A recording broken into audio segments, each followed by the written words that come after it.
Sebelum dijawab secara terperinci, secara jelas, sebaiknya wakiani tau sico pembahasan-pembahasan atau sebuah pandangan yang ada di luar sana.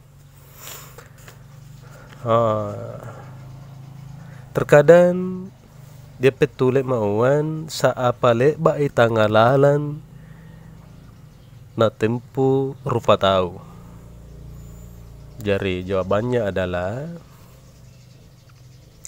apa? Pertama syariat, kedua tarekat, ketiga hakikat, dan keempat ma'rifat. Jadi kemudian dia mbok biasa metule manito syariat dia apa kepada Rasulullah, do tarekat dia apa kepada Rasulullah, do hakikat dia apa kepada Rasulullah, dan ma'rifat dia apa kepada Rasulullah. Maka jawabannya adalah do syariat dia perkataan Rasulullah, tarekat adalah jalannya Rasulullah, hakikat itu adalah tempat kediamannya, sedangkan do ma'rifat itu adalah lengkap seluruhnya. Jadi syariat, tarekat, hakikat, ma'rifat innale ba istanana, innale urwanna. Maka jawabannya adalah syariat dia istananya diri lila, tarekat diri ate, hakikat diri nyawa, kemudian ma'rifat lengkap seluruhnya.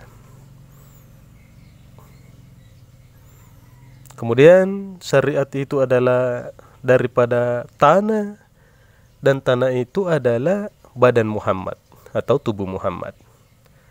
Adapun tarekat dia daripada air, dan air itu adalah nur Muhammad. Adapun hakikat itu adalah dari angin, dan angin itu adalah nafas Muhammad. Adapun ma'rifat itu dari pada api, dan api itu adalah penglihatan Muhammad.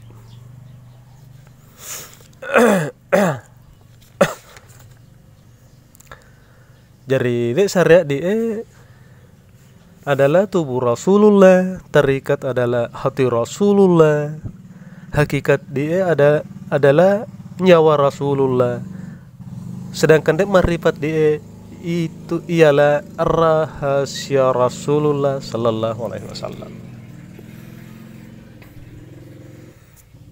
Jadi dia syariat kemudian syariat dia adalah af'al Allah, kemudian tarekat itu adalah asma Allah, hakikat itu adalah sifat Allah, dan ma'rifat itu adalah wujud Allah yang mutlak.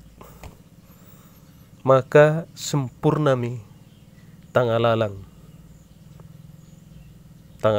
yang ditempuh oleh orang-orang arifu billah.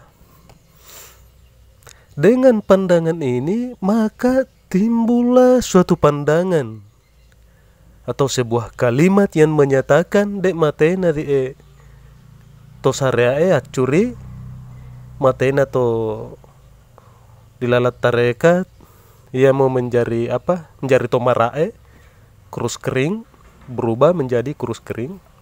Kemudian matena de to hakikat dia ndani tarusak. Dia rusak. Kemudian matena to ma'rifat lenyap kembali kepada asalnya. Tapi bahasa dia sebagai manusia awam, di mana pemahaman saya masih ada di tingkat dasar. Jadi indana berani untuk memberikan sebuah jawaban melalui pandangan ia gena.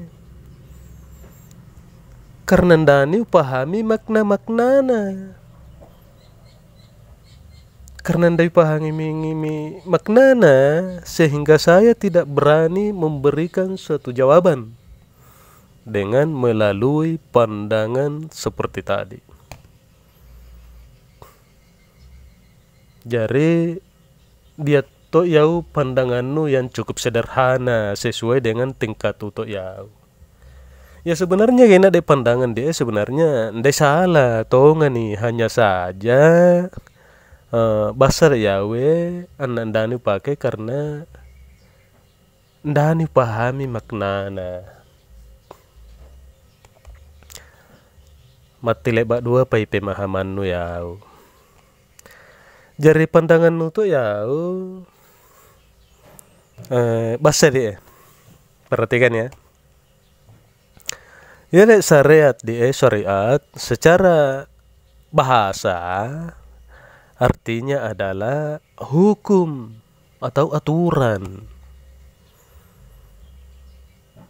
Jadi deh Allah Ta'ala dia menciptakan dunia serta isinya itu dilengkapi dengan aturan atau sebuah hukum.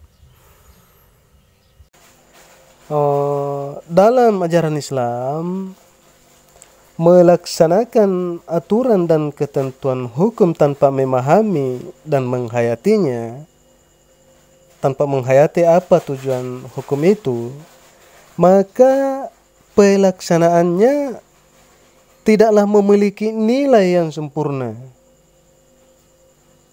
Mauan itu motong wita diperambongi ya sangka uli tanpa sangka uli dan desinna pasedi. Tujuan hukum ini adalah kebenaran. Dalam istilah lain, ya, tujuannya dari hukum dia adalah untuk menemukan yang sebenar-benarnya, untuk sampai ke tingkat yang sebenar-benarnya, yakni hakikat. Kemudian untuk mencapai tujuan tentu memerlukan jalan. Tanpa mengetahui jalannya tentu sulit untuk mencapai tujuan. Hal ini, jalan ini dinamakan thariqat.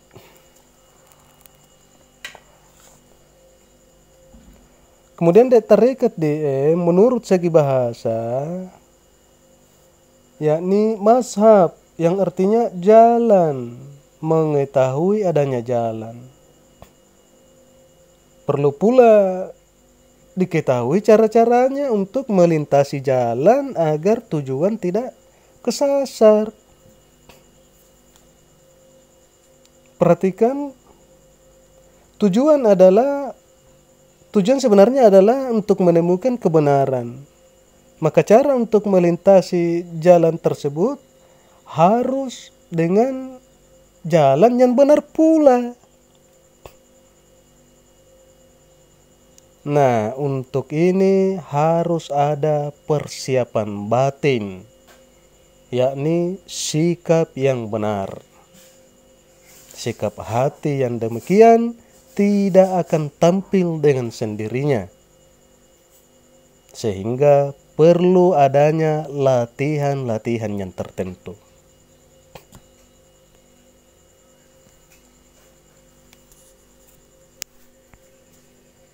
Sekitar di abad kedua dan ketiga Hijriah, lahirlah kelompok-kelompok yang umumnya terdiri dari golongan fukara wal masyakin dengan metode latihan, yakni ajaran zikrullah. Sumber pegangan ini tidak terlepas dari ajaran Rasulullah Sallallahu Alaihi Wasallam. Kemudian kelompok-kelompok ini menamakan dirinya dengan nama-nama tarikat yang berpredikat masing-masing sesuai dengan nama pembawa ajaran itu. Jadi terdapatlah beberapa nama di antara mereka, yakni misalnya Tarekat Qadariyah, di mana tarekat ini diajarkan atau dibawakan oleh Syekh Abdul Qadir Jilani. Kemudian tarekat Zatsaliyah, di mana tarekat ini dibawa atau diajarkan oleh Syekh Abu Hasan Asyadzili. Kemudian tarekat Naqsabandiyah, di mana tarekat ini dibawa atau diajarkan oleh Syekh Bahauddin An-Naqsabandi. Kemudian ada juga tarekat Rifaiyah, di mana tarekat ini dibawa atau diajarkan oleh Syekh Ahmad bin Abil Hasan. Dan masih banyak tarekat-tarekat yang lain.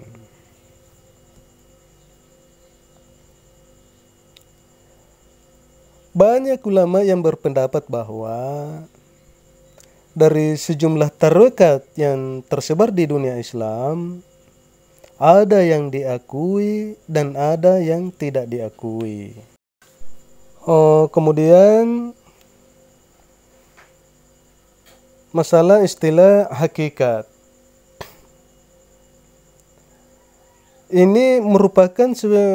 Ini adalah sebuah bahasa Indonesia yang berasal dari bahasa Arab, yakni hakikat, yang berarti kebenaran atau kenyataan asal atau yang sebenar-benarnya.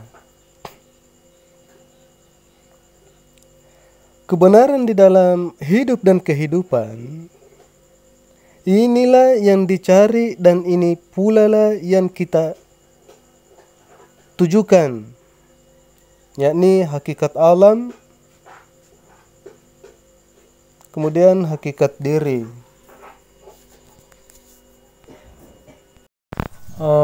Bahasa lama menyebutnya mencari diri yang sebenar-benarnya. Ini identik atau terkait dengan mengenali jasad, hati, nyawa, dan rahasia.